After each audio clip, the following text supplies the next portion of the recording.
Hello बच्चों, let's read the question. The question says explain with examples the importance of advertisement in the marketing of goods. देखिए हमें question में पूछा गया है, हमें मार्केटिंग ऑफ गुड्स मतलब जब चीज़ों को बेचा जा रहा था उस टाइम पे एडवर्टीजमेंट्स की क्या इम्पोर्टेंस थी उसके बारे में हमें बताना है कि कैसे एडवर्टीजमेंट जो है, इश्तिहार जो है, उन्होंने प्रोडक्शन प्रोसेस को और साथ साथ में जो मार्केटिंग है चीज़ों की जो सेल है उसको बढ़ाया. So let's read about it. Answer says advertisements make products appear desirable and necessary. देखिए एडवर्टीजमेंट्स क्या होती हैं, वो प्रोडक्ट्स को, कोई भी प्रोडक्ट्स है उसको दिखाती हैं. डिज़ायरेबल और नेसेसरी हमें जो है वो एडवर्टीजमेंट्स में देखने को मिलता है. जैसे हम ज़्यादा टेम्प्टेड होते हैं उनको ख़रीदने के लिए.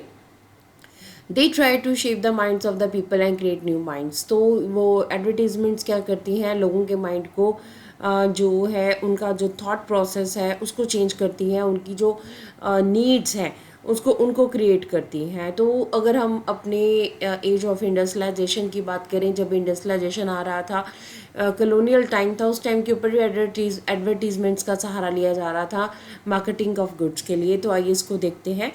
Manchester industrialists began selling their cloth in India with the label made in Manchester to show the quality of cloth. देखिए मैनचेस्टर गुड्स इंडस्ट्रियलिस्ट जो हैं, जब उन्होंने मैनचेस्टर की गुड्स को इंडिया में सेल करना स्टार्ट किया तब उन्होंने उसके ऊपर लेबलिंग लगाना स्टार्ट किया, made in Manchester. What does it show? It shows quality. मतलब क्या मैनचेस्टर से बना है, इम्पोर्टेड क्लोथ है, ये बहुत इसकी क्वालिटी काफ़ी अच्छी है, तो इसकी क्वालिटी पर कोई शक नहीं कर सकता. तो इस तरह से क्या है, आपके पास लेबलिंग होती थी. लेबलिंग से जो है वो एक तरह से एडवर्टीजमेंट है आपके पास, और मार्केटिंग जो है वो गुड्स की काफ़ी अच्छी होती थी. दूसरा, images of Indian gods and goddesses जो है on the calendars to show the gods give divine approval to the goods being sold. देखिए एडवर्टीजमेंट्स में जो है हमारे पास कैलेंडर्स को यूज़ किया जाता था. जैसे हम यहाँ पे देख सकते हैं कि दो कैलेंडर हमें उस टाइम के नज़र आ रहे हैं. एक हमारे पास जो है ग्राइप वाटर का और एक सोप की एडवर्टीजमेंट है. तो दोनों में जो है वो इंडियन गॉड्स को यूज़ किया गया है, गॉड गॉडेसेस को यूज़ किया गया है दिखाने के लिए कि इन प्रोडक्ट्स को जो है अप्रूवल किसने दी है, गॉड्स ने दी है. तो इस तरह से क्या है, आप इन प्रोडक्ट्स को खरीद सकते हो.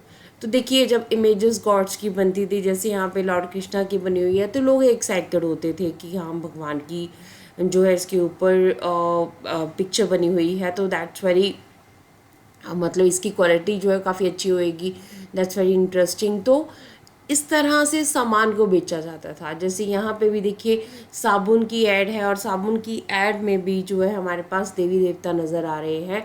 तो इस तरह से प्योरिटी को दिखाया जा रहा है, और दिखाया जा रहा है कि भगवान ने भी अप्रूवल दी है कि इन चीज़ों को आप बेच सकते हो.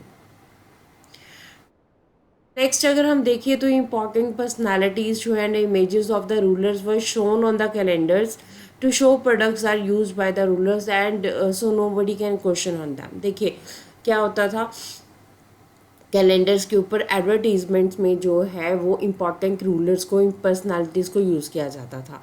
क्यों किया जाता था? दिखाने के लिए कि ये जो प्रोडक्ट्स हैं वो रूलर्स भी यूज़ कर रहे हैं, उनकी अप्रूवल से ये प्रोडक्ट्स बन रहे हैं, तो इनकी क्वालिटी के ऊपर आप कोई क्वेश्चन नहीं कर सकते हो. जैसे यहाँ पे मैनचेस्टर गुड्स जो है उनकी एडवर्टीजमेंट जो है कौन कर रहे हैं, यहाँ पे इस पोस्टर में जो है हमारे पास एडवर्टीजमेंट के लिए महाराजा रणजीत सिंह को जो है उनकी जो पोर्ट्रेट है उसको यूज़ किया गया है. तो इस तरह से हम कह सकते हैं कि एडवर्टीजमेंट जो है उन्होंने मार्केटिंग ऑफ सेल्स में काफ़ी इंपॉर्टेंट रोल प्ले किया, और जो बिजनेस पर्सन्स थे उन्होंने डिफरेंट मेथड्स को यूज़ किया एडवर्टीजमेंट के, सो दैट उनका बेनिफिट हो सके. So this is the answer of the question. Hopes you understood the question as well as the answer. Thank you.